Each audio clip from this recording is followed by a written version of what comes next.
And now, the world's most watched professional wrestling news program, the Pro Wrestling Report. Hello, wrestling fans. Damian Nelson sitting here alongside the man they call Meathead. Meathead, we are still here in Orlando, Florida. WrestleMania 24 is before us, coming up later on today. We are here to talk about the induction ceremony, the Hall of Fame induction ceremony from WWE, which was just this evening at the Amway Arena. This, our third Hall of Fame induction ceremony, obviously this year headlined by Ric Flair going into the Hall of Fame, the return of The Rock to WWE TV. What you saw on TV were those two inductions. The Rock inducting his father and his grandfather, and then Ric Flair being inducted by Triple H. Meathead, the event, again, our third, the Amway Arena, stacked, not quite sold out, but certainly stacked. Your thoughts on the event overall, specifically what we saw on air, The Rock returning to WWE TV to induct his dad and grandfather. You say our third. We talked a little bit on the car ride back, possibly our last for a while. But the reason we say that is not that we don't love going to a WWE event. That's not what we're saying. What we're saying is the arena, you lost the intimate feel of the theater, of an elegance. Now granted, the first two that we went to, we followed the rules on the ticket that said, please, business casual attire. We're still dressed up, comparatively speaking, to a good chunk of the wrestling community. The IWC or the WC? Anyway, I just wasn't feeling it. 4.5 hour show. I wasn't entertained. Now, I don't know if my opinion is tainted, and I don't want to go too deep into this. I don't know if my opinion is tainted from the Weekend of TNA product that I just watched. I don't know. WrestleMania's got a lot to live up to. WrestleMania will, of course, deliver, no matter what, because the spectacle of the event will be there. Absolutely. But what was significant about the Hall of Fame induction ceremony, and what will always be significant about it, is to be there and be a part of history. Yeah. We were there when Bret Hart was inducted. We were there when Bret Hart showed up on WWE TV. We were there when The Rock returned to WWE, when Ric Flair got inducted. All of that is very important.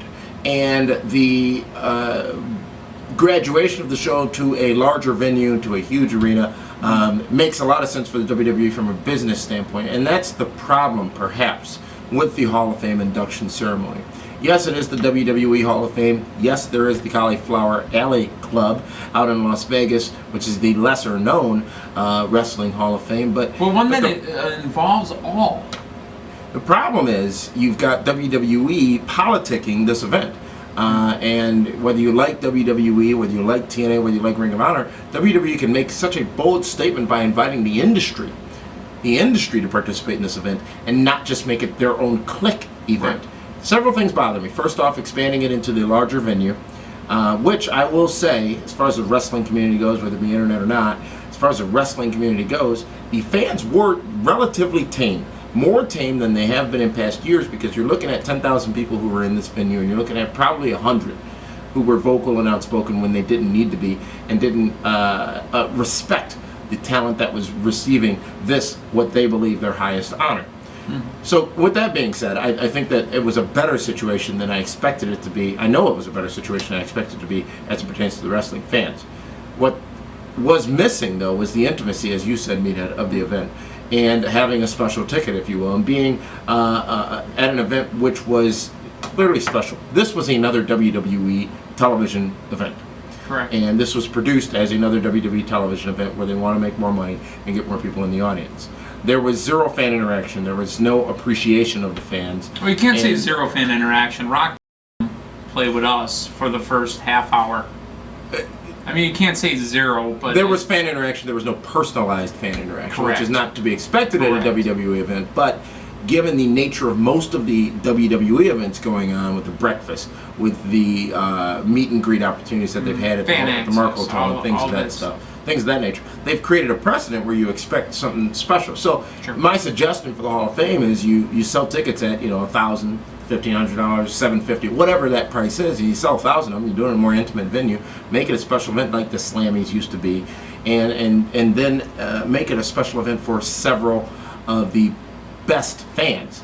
which means you're not screening them out. You're screening it by the ticket prices, but you said a lot by saying nothing there. right there. Exactly. You get the fans there who want to be there and will respect the event and will respect the importance of the event. I will be able to say, as long as I am on this earth as a wrestling fan, that I was there when Ric Flair was inducted into the Hall of Fame. And we said that it was going to be an emotional night. It was an emotional night, but we had Ric Flair's acceptance speech, as you talked deeply about The Rock's acceptance speech. Ric Flair's, to me, was a bit different than what I expected. Obviously, Ric Flair was emotional. Obviously, he paid homage to a lot of people there, but paid homage to a lot of people who weren't there.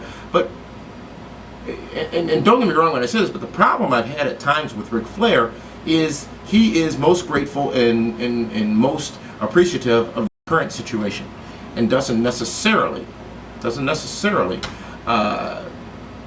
back at the early part of his career, which he did tonight, but he kept talking about the last 7 years, the last 7 years, the last 7 years.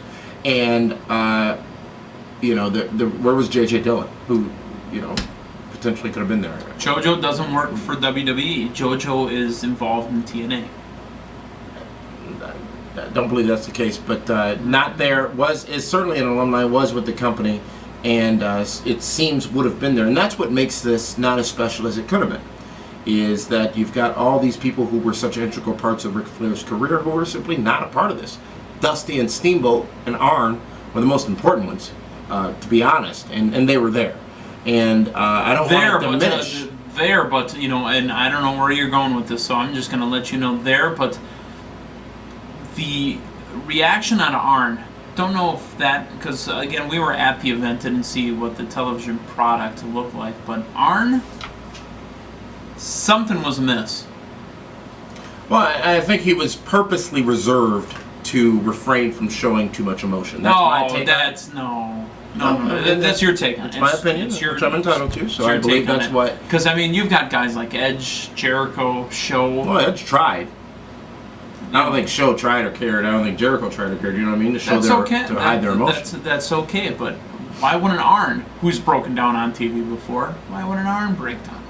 Something was off. Well, you say Arn hasn't broken down on TV before, even when he retired. Clearly he was emotional. He certainly didn't break down. I think that, we can speculate, but... I understand, it's not, we're not saying this as fact. It's...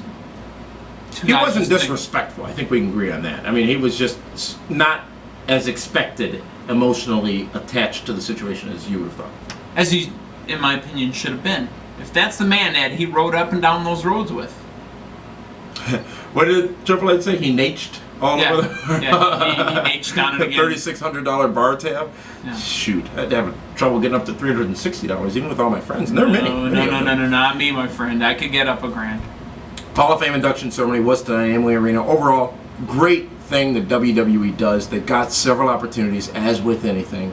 I think the fans were relatively better than expected.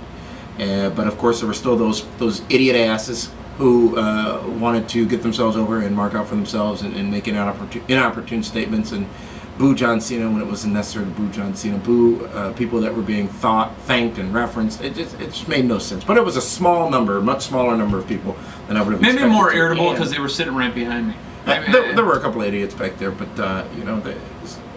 some people, and it's not just wrestling fans, and people say this, well, it's wrestling fans. Hell, you go to sports games, you go to football games, you go to baseball games, it's all over the place. But our next time that we are going to be with you here on video is coming up after WrestleMania tomorrow evening. So look for that between tomorrow and Monday, our wrap-up of WrestleMania. We've been to the Citrus Bowl many a time.